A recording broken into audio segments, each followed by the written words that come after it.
You guys, I miss Africa so much.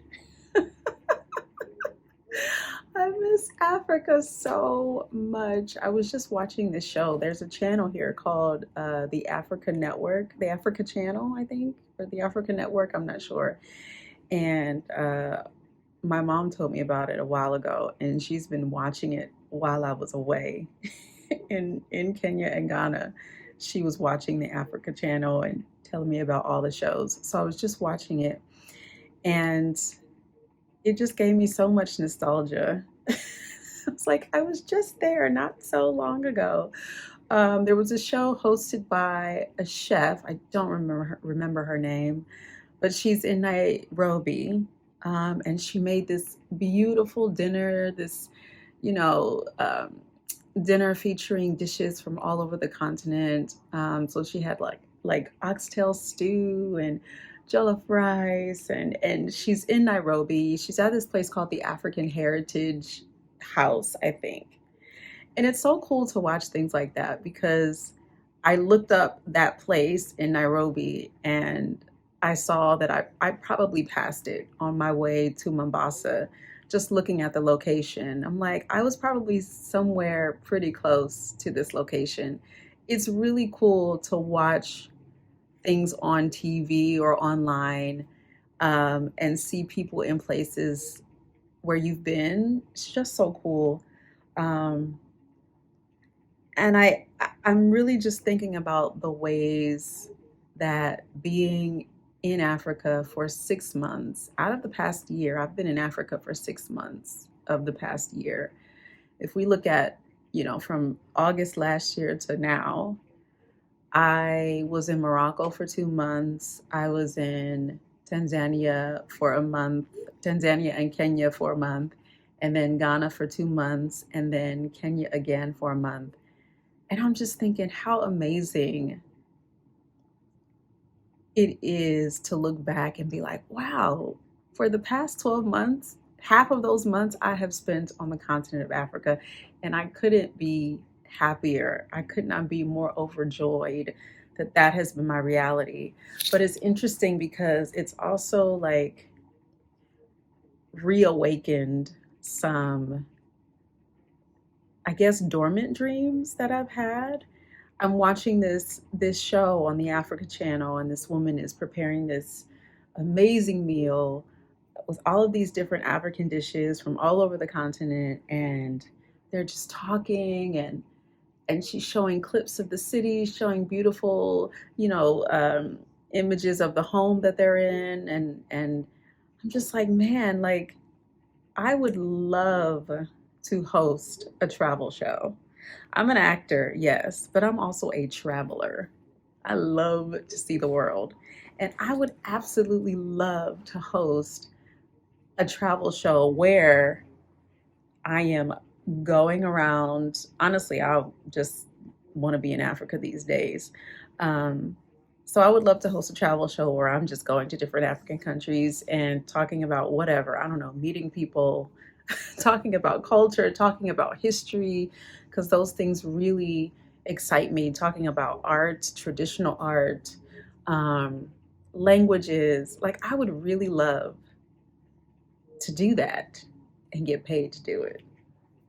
That would be the best part. That would be a really good, important part of the puzzle, getting paid to do that. I would love to do that. And I remember many years ago when I was traveling extensively, I started a blog actually. I had a travel blog called We Don't Sit on Couches. Um, and I started the blog just because I knew that I was traveling to places that a lot of people I knew would probably never go to. And I was like, well, this is my way of letting people know where I am, but also sharing my experiences with people who may never get to have these experiences. And after having that blog, I wrote that blog for several years. I also had a podcast, the We Don't Sit on Couches experience. Like, it was a whole thing. But there was a period where I was contacted about hosting a travel show. And I was like, absolutely 100%. And I'm not sure what happened. It didn't go through. I think they found a travel influencer who was much bigger than me, much bigger in the travel influencer world than me, because I've always been trying to balance my acting career with my desire to travel. And so I'm pretty sure that the show ended up being hosted by someone who's like a major travel blogger who I actually really love and respect, and I have consumed her content over the years. So I wasn't upset about that, but I was just like, wow, the idea of hosting a travel show where I am getting paid to see the world, that is a dream. And I feel like that's a dream that has been dormant for a while. But being in Africa 6 months out of the last 12 months has reawakened that dream for me. It's reawakened that idea. And also just now, watching this show that I was just watching where I'm like, wow, she's cooking all these dishes and she's in Kenya at this beautiful home. And oh, I miss it. I want to go back. I miss Kenya. I miss Ghana. I miss the continent. I want to go back. There's so many other places that I want to see. But I'm also just thinking about how that has shifted.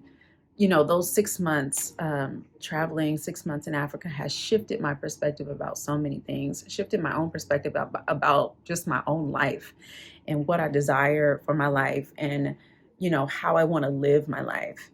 And I think it's so easy to get caught up in the hustle and the bustle of whatever your everyday life is, that even if you are living out a dream, because, being an actor has always been a dream of mine. And I'm so thankful to God that I've had the career that I've had across multiple um, genres, not genres, across multiple outlets, I guess. I don't know.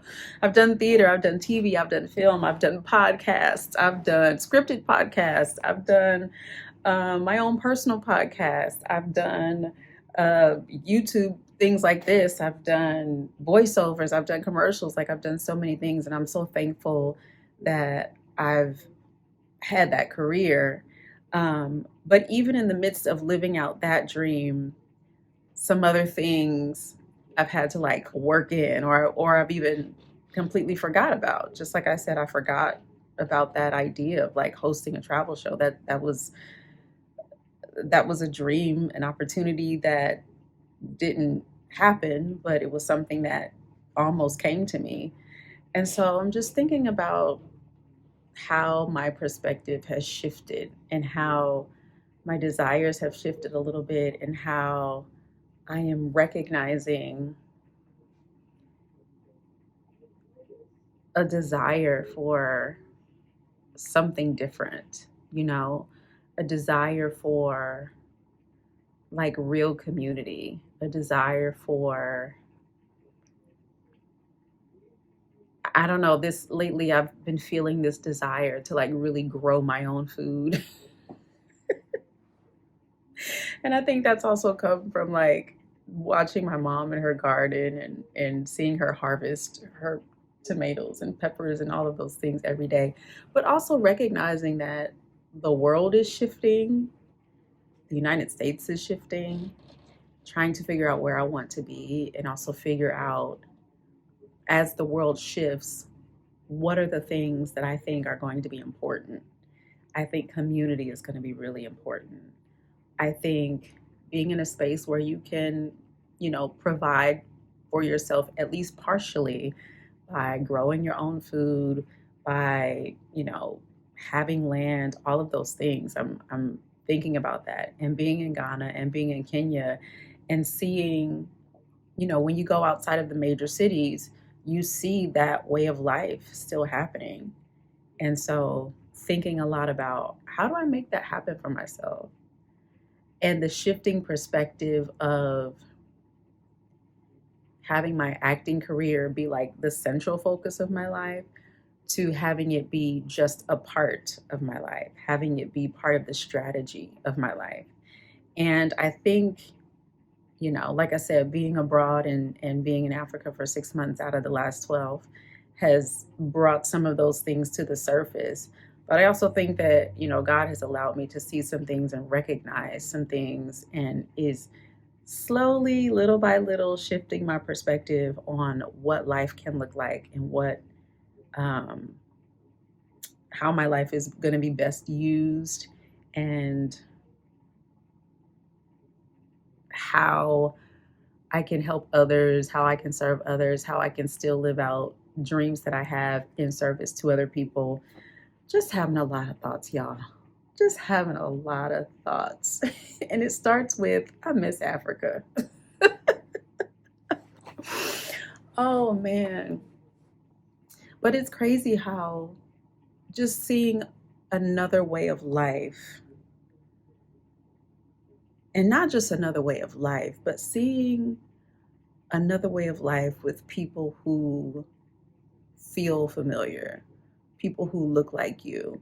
And I know I've said this before, but it is a really big thing. There's a really big shift that happens in your mind when you come from the United States or even the UK or some other European, some European country where, as a Black person, you're always going to stand out in a lot of spaces because you're a Black person. And you're often going to wonder, in certain situations, you're going to wonder, is this because I'm Black? Is this because of skin color? Am I being treated a certain way because of that? And to be in spaces where that's not even a thought, it's such a beautiful thing, but it also allows you to rest and relax in such a way that you can see another perspective, because that's not the thing that's on your mind. You're not standing out. You don't walk into a cafe and everybody turn and look at you, and you're standing out because you're the only Black person in the cafe. You might stand out for other reasons. You might stand out because there's a light shining from the inside of you. You might stand out because so many other reasons, but that's not the reason. It's so amazing to sit in a cafe. I just remember sitting in a cafe in Ghana and being like, how free can your mind be if your mind is free from that thought of having to, or feeling like at least you have to manage yourself because you don't want people to judge you based on this, you know? It's such a freeing thing. And it allows you to broaden your perspective because you're not thinking about that one narrow thing, if that makes sense. I'm pretty sure that makes sense. Um, so, yeah, I'm just thinking about all the ways my mind has shifted. I'm thinking about the shift in desire I have for myself.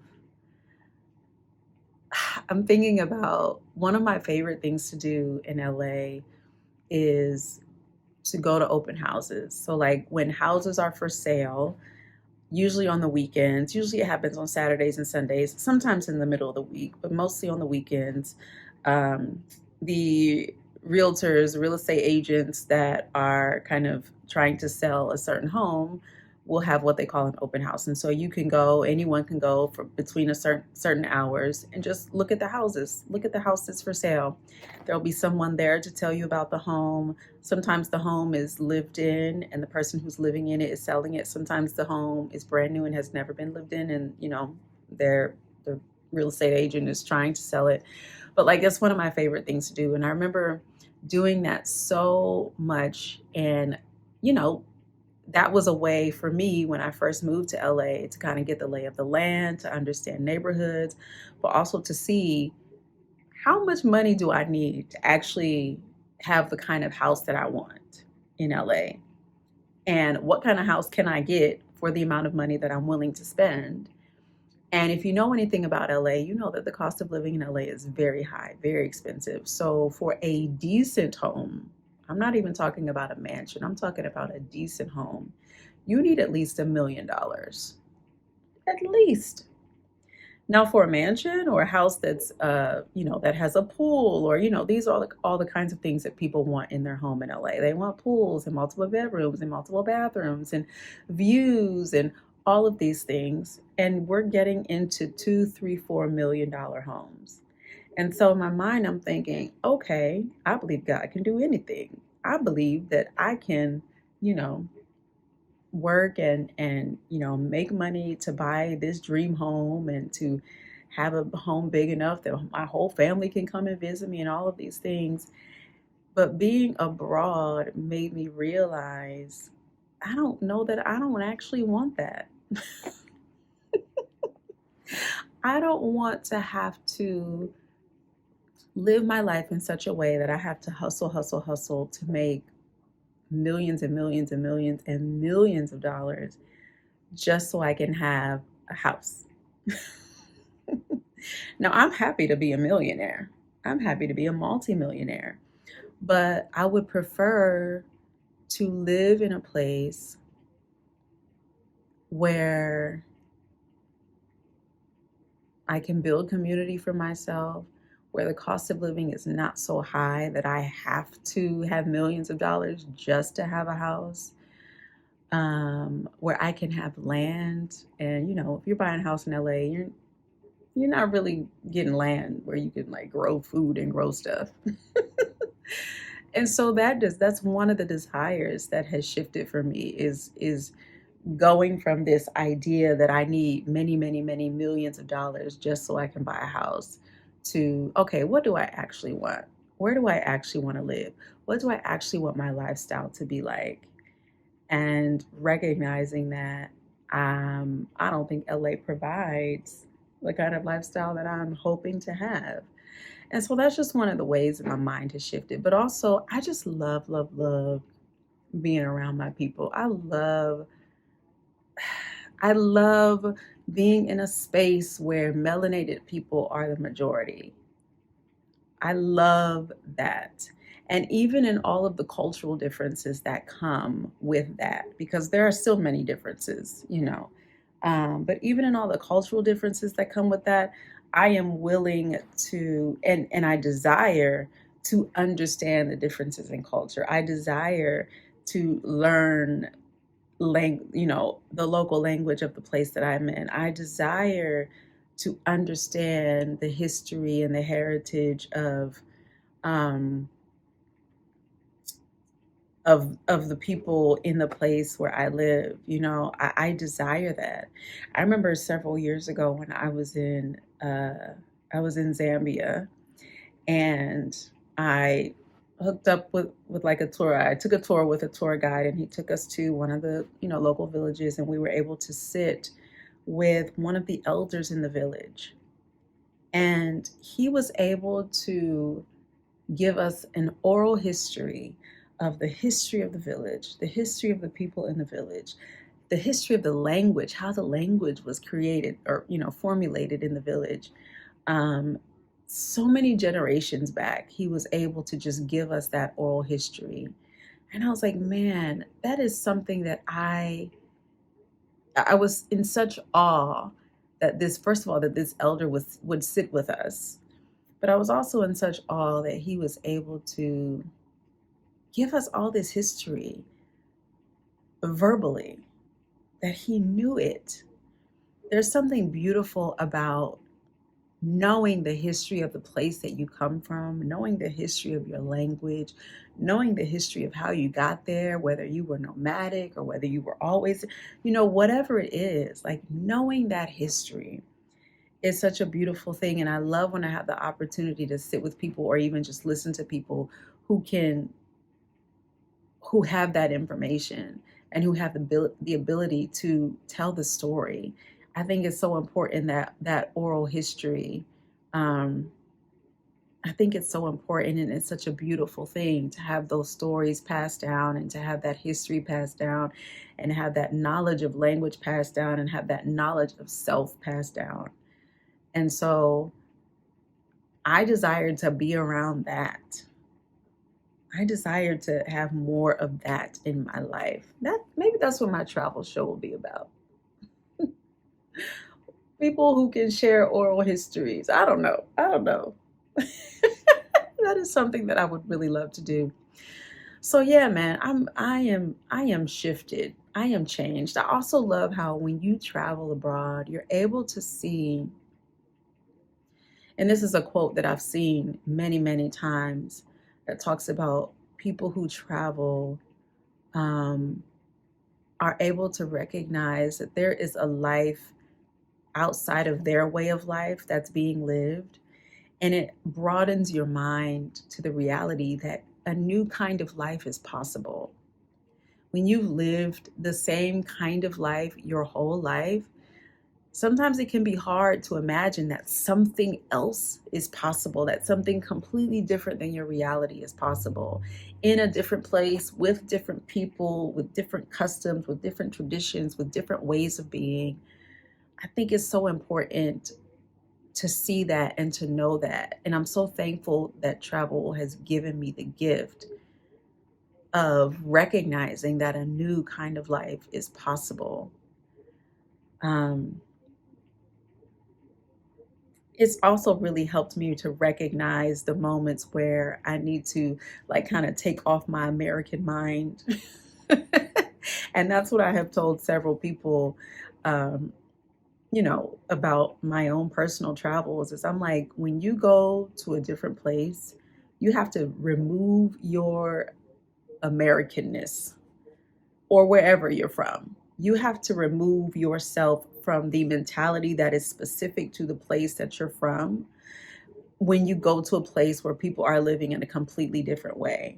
You can't see their way as wrong. You can't be frustrated. And, there are things that can be frustrating, but you have to allow yourself to experience the environment, experience the people, experience the culture, and not immediately think that they're doing it wrong because they're not doing it the way we would do it in our country, city, town, neighborhood, or whatever.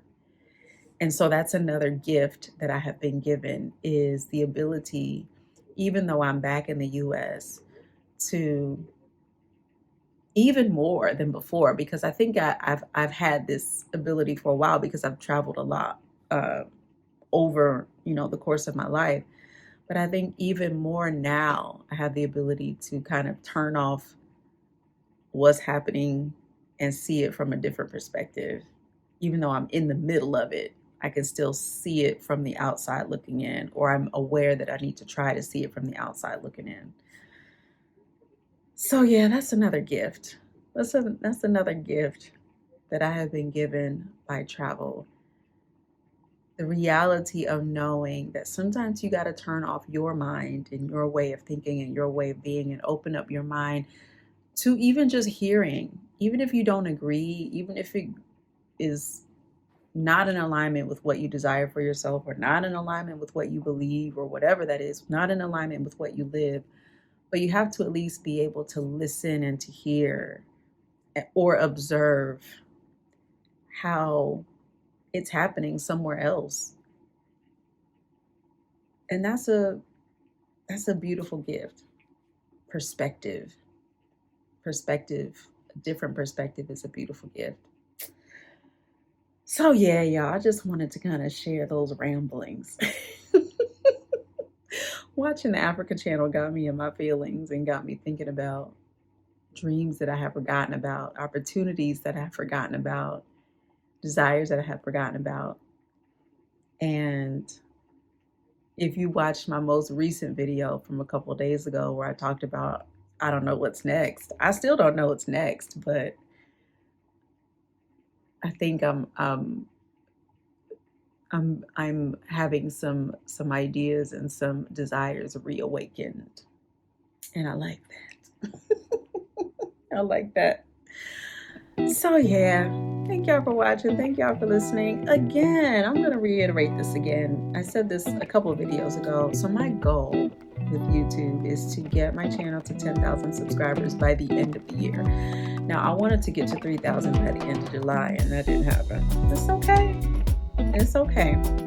But one thing I want to ask you is, if you have watched even one of my videos, if you have enjoyed my content, if you have commented on my content, I would ask that you go ahead and subscribe, because I discovered in my analytics that roughly 80% of the people watching my videos are not subscribed to my channel. What is that about, y'all?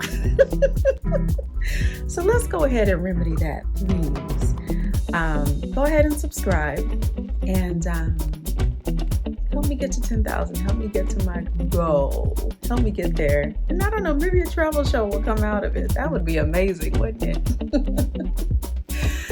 As always, my name is Tryphena Wade. If you don't know me by now, I'm a professional actor, Broadway, TV, and film. I am a certified master life coach, and I'm a world traveler. And I spent 6 of the last 12 months in Africa, and I'm missing it. Oh, I miss it so much, but I'll be back soon. Don't you worry. Don't you worry. In the meantime, subscribe. And I'll talk to y'all soon. Peace.